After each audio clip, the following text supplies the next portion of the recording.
Hey there, I'm John with Board Game Geek, and today we have Rainer Alfors here with Board and Dice. So it looks like you want to show us Traintopia. That's correct. So what's going on here? So this is a game that will be out in June, and this is a tile drafting game for up to 4 players. Okay. And what you see here is basically the setup. So every player will start with their own tableau. You have a starting tile, and then there will have two more tiles that have been added as part of setup. Okay. The game takes place over 8 or 9 rounds, and every round there will be a card that is revealed that tells us the types of sometimes wooden components that we can draft from, but also tiles that we can add to our network. Okay. Whenever you add a tile to a network, you basically just place it wherever it will fit. You can put it on the side. It doesn't have to connect to an existing train line. Okay. You just can't run the track into the grass. Track has to match. Yep. But like you see on yours here, it's fine that they overlap. So Yeah, they don't have to and it's line skewed up a little perfectly. bit too. Yeah. So that's perfectly fine. So these tiles, they will immediately be added to your network. If there's a money symbol, you will take one of those as well. Okay.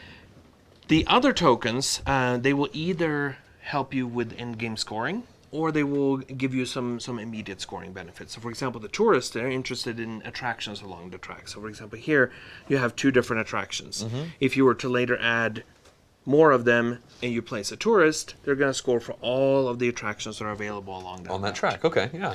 Same thing with commuters. They come in 3 different colors. So whenever you see this symbol, gray, green, or yellow, you will draw from the bag a random one and just place it out. This is the commuter bag. That is correct.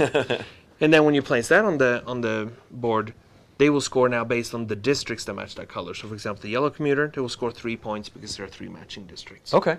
Now there's one important restriction, that's the fact that you can never place the same type of wooden piece again on the board. So you can never place another yellow commuter along that track. You could place it on one of the other ones, just not on that same track. I see.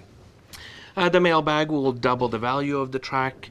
The train will score victory points based on unspent money tokens that you have. Okay. You can spend the money tokens to buy some of these tiles that are available, to replace the objective card. You're going to start with one at the beginning of the game, but if you're not happy with that one or you want to do something different, you can pay a money token to draw a new one, and then you choose one of those 2. Are those like while They're you're playing secret. objectives, or are they So at the end of the game They're objectives? at the end of At the the end of the game. Yep. Okay, so you're building you up would towards have those. One, you would have one at the start Okay. and work towards that. Great. Now, the other thing that the money token can do is it can allow you to actually break the rule, not of which piece you're placing, but you could place, let's say that you have a lot of yellow districts along the track, but only a few green.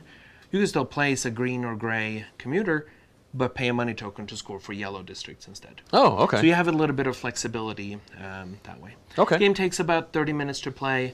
It's just above family weight, but it's also something that when you sit down as gamers, there's enough strategy in there and thinking about which tiles you're drafting, which are the components. Obviously, drafting them early will let you get them early into your network, but drafting them later will score you more victory points. So there's a bit of a balance there. Okay. Quick question about when you're playing the game. What's the brief overview of what a turn feels like? Like, do you choose this or do you choose that, or like how does that flow? You will always take one of the things that are available to draft from. So Okay. they could be one of the commuters or a tourist, maybe a mailbag, or Or a you track. take a tile. Yeah. Okay, I see. And your goal is to complete the tracks that you're building, because at the end of the game you'll only score for the completed tracks.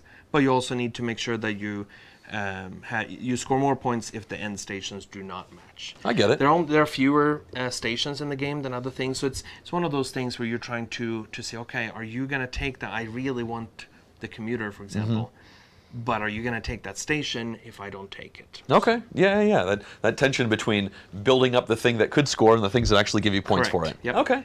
Cool. So you said this one is coming out later this year? Yes, in June is the release date. Okay. And it will be available globally. At that Straight time. to retail for Straight this to one? retail, yep. Awesome. Well, thanks for coming on, Rainer, and showing us Traintopia. Yep, thank you.